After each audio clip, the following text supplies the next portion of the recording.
Olá, assinante do nosso programa e do nosso canal Depois da Vírgula.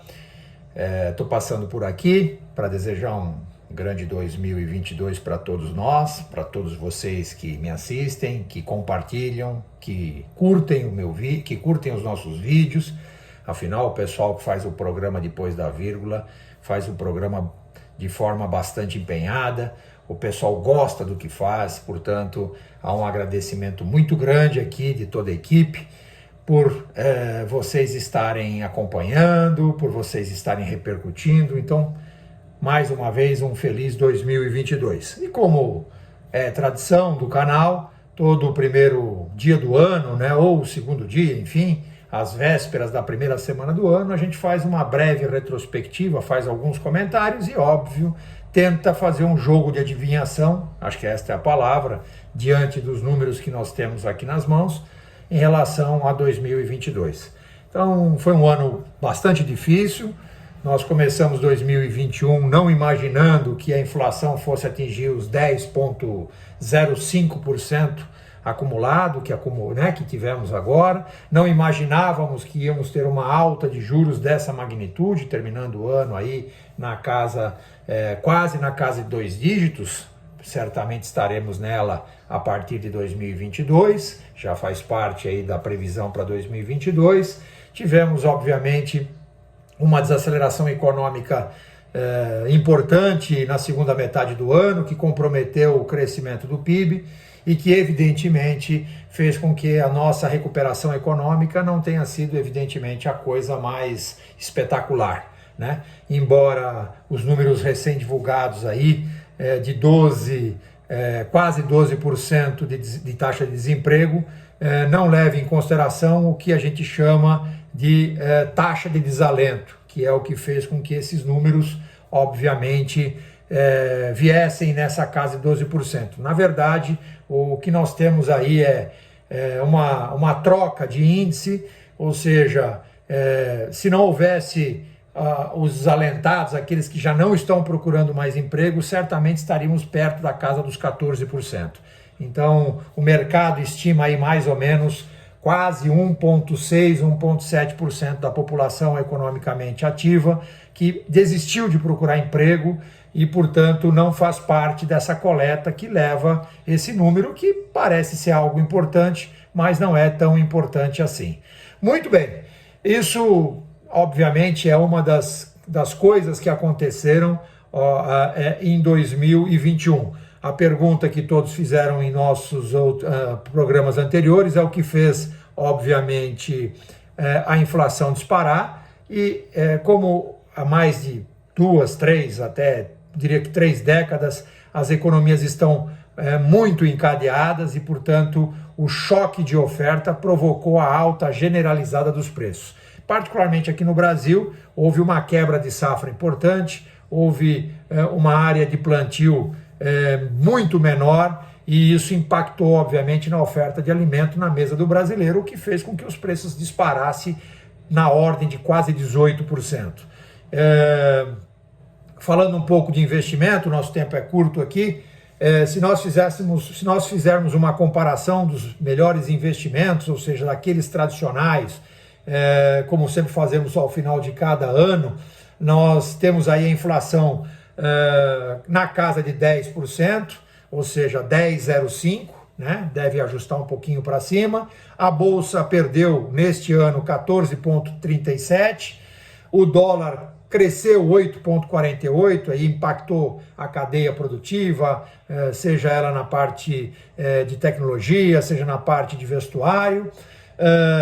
Para que a gente tenha uma ideia, os títulos públicos foram severamente atingidos com a alta de inflação, ou seja, mesmo que houvesse ou que houve essa correção no final com as seguidas altas taxas de juros, da taxa básica de juros chegando a 9,25%, por exemplo, um título público que é um título que muitos fundos de investimento usam para garantir aposentadoria, fundos de pensão, que é o IPCA 2045, só para vocês terem uma ideia, ele teve uma perda comparativamente nesse ano de 2021 na ordem de 26%.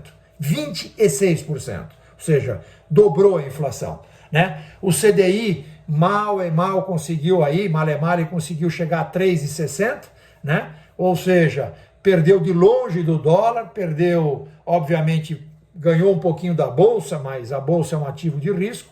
Enfim, esse é um quadro básico aí de investimentos de 2021. Bom, o que esperar então, professor, para 2022? Bom, 2022 devemos ter uma inflação muito mais baixa do que essa que aqui estamos comentando, né? Devemos ter, no mínimo, nos primeiros levantamentos, metade daquilo que já foi apurado em 2021. Ou seja, está se esperando uma inflação na ordem de 5,505, com uma correção provável aí até abaixo de 5%. Mas o detalhe não está aí. O detalhe está no crescimento projetado do Produto Interno Bruto para o PIB, ou seja, como é que vai crescer a nossa economia. Em geral, os bancos e o setor privado está projetando algo em torno de 1,20%, 1,30%. Ou seja, se a inflação ficar na casa dos 5%, nós teremos uma perda real da economia de mais de 3,5%, o que vai impactar na geração de empregos. E é um ano, que a gente não precisa dizer, 2022 é um ano eleitoral, é um ano de disputa de governos, né, estaduais e, obviamente, da presidência do Brasil. Então nós teremos um cenário bastante complexo. Me perguntaram para avançar um pouquinho o assunto na questão política. Bom, o que nós temos vendo aí no cenário político é de novo a polarização entre dois candidatos, Luiz Inácio Lula da Silva e o Jair Messias Bolsonaro. A tal da terceira via não surgiu, muito embora tenhamos alguns candidatos aí na ordem de 6%, 7%, até 8%, mas o que de fato está acontecendo é que existe uma polarização. O único risco que existe, quer dizer, se é que podemos dizer que é um risco, é a eleição acabar no primeiro turno, que hoje já é uma realidade, talvez projetado aí o ano passado, no começo de 2021, ninguém imaginava que alguém pudesse levar a eleição no início, no primeiro turno. Essa realidade existe, né? Muito embora ainda o jogo, né? O jogo eleitoral mesmo pesado vai acontecer ao final das prévias dos partidos, que deve ocorrer aí por volta de março e abril, e aí as candidaturas vão ser oficiais, e aí nós vamos ver entre março e abril quem vai resistir a essa corrida eleitoral e, evidentemente, vai ficar mais cristalino essa disputa. O fato é que 2022, olhando do ponto de vista político-econômico, é um ano muito, muito desafiador para o brasileiro, né? Gostaria de ter outra notícia para vocês, mas, de novo, temos essa notícia complexa, né? Com essa projeção de crescimento em torno de 1 a 1,30% do PIB e a inflação na casa dos 4,5%, 5%, nós teremos, de novo, um crescimento rápido da taxa de desemprego ou da taxa de desocupação, né? Algumas projeções dizem que lá para o mês de maio, junho, nós voltaremos aí a 13,80%, 14% de desempregados, o que não é uma boa notícia. Mas a gente precisa primeiro vencer talvez o maior de todos os desafios que se plantou nos últimos 24 meses, que é a pandemia, que é o coronavírus, né? Então, vamos torcer para que em 2022 nós consigamos avançar, como já vemos avançando. A vacinação no Brasil é uma realidade, muito embora exista aí um conflito ainda negacionista, mas o fato é que o Brasil é um país que tem uma taxa muito superior a países desenvolvidos de vacinação, né? E isso é muito importante, o que faz a contaminação cair vertiginosamente, que é o que nós estamos vendo aqui no final de 2020, que vimos no final de 2021 e deve continuar em 2022. Portanto, o uso de máscara, vacinação, terceira dose, dose de reforço,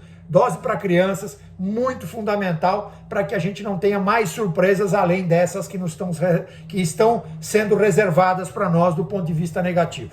Tá bom, pessoal? Fiquem com Deus. Espero que tenhamos um 2022 diferente desse que o professor está falando e que eu possa dizer aqui, olha, estava completamente equivocado, esquece tudo que eu falei, rasga tudo, estamos felizes e vamos viver felizes para sempre.